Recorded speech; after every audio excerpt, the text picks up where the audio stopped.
Hi guys, nandito na kami sa San Juanico Bridge. Non-stopping. Ayun. Talaga bawal.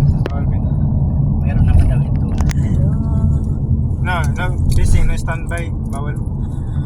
Dito na kami San Juanico. Patawid na naman kami ng Leyte. Leyte. Ayan. Patawid ng Leyte. Oo, Leyte yan dong, ang tatawiran natin. Ito yung connection ng Samar and Leyte. Ayan. Mahaba. Ay. Bawal lang mag-standby na lang. Bawal tumambay? Nakalagay doon eh. Bawal. Hindi kita. Kasi matigas mo. May nakalagay, bawal pumarada. Stopping. Bawal nga kasi nga maliit lang ang kalsada. Standby. Nakalagay na nga ito.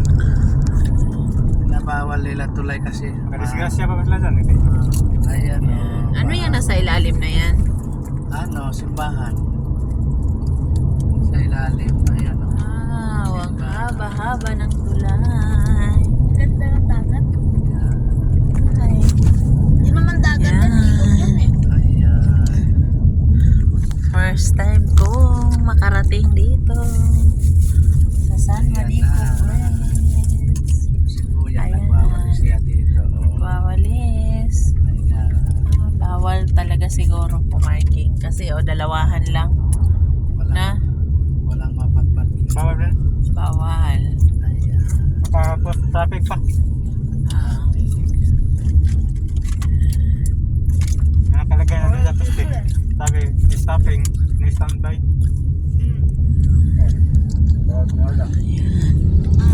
may nakalagay dong? Sa baso. No stopping, no standby. Parking. Malayan mong kayang tumawid ng barko dyan sa ilalim. Oo, kaya yan. Taas eh. Maliit lang naman ng barko eh. Excuse me. Magkaya na ito dito. Hangin. Hangin bridge. Sa Cebu dong may ganito na rin eh. May ganito doon. Bago Oo. pa lang. Ha? Bago pa lang. Bago pa lang. Ano yun? Yung tawag doon sa Cebu na yan? Diretso ano pa ito yun? Sisilex yata yun?